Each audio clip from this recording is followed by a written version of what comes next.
Hi, I have in front of me here a 24-inch LED TV. It's made by TV Star, and the model number on this particular TV is LED24F3. Okay, so it comes in this presentation box, which you can see here. You can see obviously it's sold in a whole range of countries here, and it's full HD. Okay, so it's a nice sort of compact box. It makes it safe for shipping, etc. If we come along and we look at what comes inside the outer carton, we have a remote control here. It's good quality remote control, large chunky buttons and good range on it, okay? We have a user manual here, which is in English, okay? It just goes through all the basics on it. We have a set of AAA batteries here. We have a series of leads here. Not really used that often, but it's a 3.5mm output. And if we're going to use it here, we'll say the RCA, which is a little bit like a SCART lead. Obviously, most people using a HD TV like this will obviously be using the HDMI output on it. It comes with a total of 7 screws. There's only 3 here currently because 4, these and another 2 are used for holding the base onto the stand, and then the stand, 3 screws are used for holding it onto the television to keep it upright like this. So I've obviously 2 of each type of screw I'm using currently.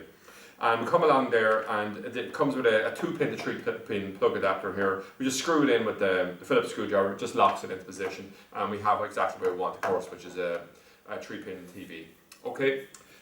What I might do next is I'll just hop up out of the seat here, and I'm just going to give you a side profile of the TV itself, okay? So let's just look at the inputs here. So the first thing is what I mentioned earlier with the leads. There's the coaxial 3.5 connections here, or 3.5 connections here. We have an input here, which is a TV aerial input. It's a coaxial thing, and I take a feed, say, directly from a UHF aerial, and we'll get SareView channels that way. We have a USB port, which we'd use for adding on either a USB key or possibly a hard drive, something like that, and using the media player recording functionality, and also the HDMI port here, which we'd use for obviously connecting something like a HD set-top box or a Skybox.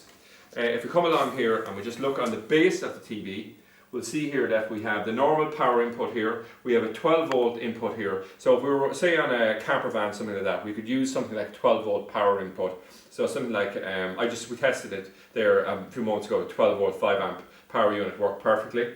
There's a connection here for headphones here. There's a VGA connection here, which means we could feed it, say, directly from a DVR if we're using this as a monitor. There's a SCART connection, and also there's a coaxial connection here. Now, although it's mounted on the base here, which you can see there's 4 screws, 2 of which are in place already. Another 2 can be screwed here, and another 3 screws at this point here.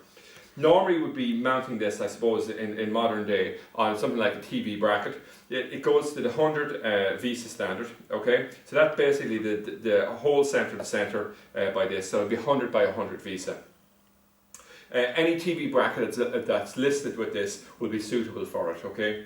If we just rotate this around now, we'll just talk about what I'm going to do as I speak now is I'm actually going to come along and just going to plug this in, and with a TV area we're going to connect as well, okay?